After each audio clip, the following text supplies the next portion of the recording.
Good morning. Praise the Lord. Today, August 1st, we'll talk about how Satan came before the Lord in the book of Job.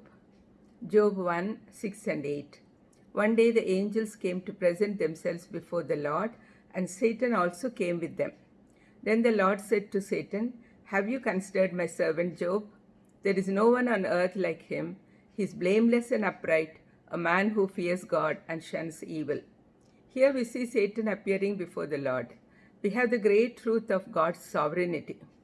The Bible speaks of other heavenly councils where God and the angels plan their activities on earth and where angels are required to give account of themselves. Because God is creator of all angels, both of those who serve him and of those who rebelled, he has complete power and authority over them.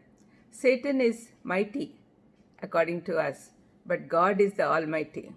We are given an insight into events in the heavenly sphere.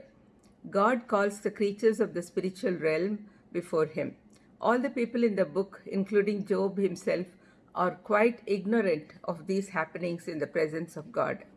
Satan's report shows his activities on the earth, and the Lord questions him about his servant Job. Please read Job 1 6 to 22 to understand this incident properly. The Lord's commendation is quite remarkable. The eighth verse is the crucial verse in the book, for the rest of the happenings very much depend on what is stated here. Satan accuses Job in the ninth verse and God himself in the 10th verse. Satan suggests that Job feared God only for the many material blessings he enjoys and says that Job is a hypocrite. Further, he says that God had made it his special concern to look after Job, setting a hedge about him and his possessions.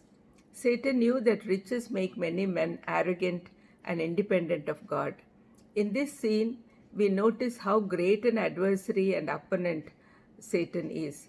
He suggests to God, touch his possessions and it will be seen where Job's affections lie. Actually, he is challenging God. He is confident Job will renounce God openly if his material blessings are interfered with.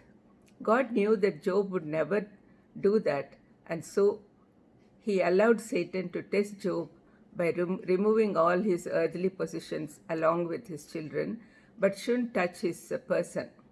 Satan rapidly inflicted terrible disasters and tried his best to make Job curse God. In spite of these terrible calamities in such a short time, Job showed great humility and was driven into God's presence to bless his name. His affection was set on God and not on the gifts he gave him to enjoy. In all he suffered, he did not sin or blame God in an unseemly manner, but rather praised him. In defeating Satan, he vindicated God by demonstrating that he possessed the character God attributed to him. He's telling all of us that whatever God told about him is true. Let's pray. Lord, thank you for teaching us about what happens in the heavenly realm. Yes, Lord, Satan is always complaining against us. But now that Jesus Christ has come and given his life and has crushed Satan, he has no power anymore. But still, Lord, please help us not to give importance to Satan and be afraid of him. Please help us to have confidence in you and faith renewed. In Jesus' precious name I ask. Amen.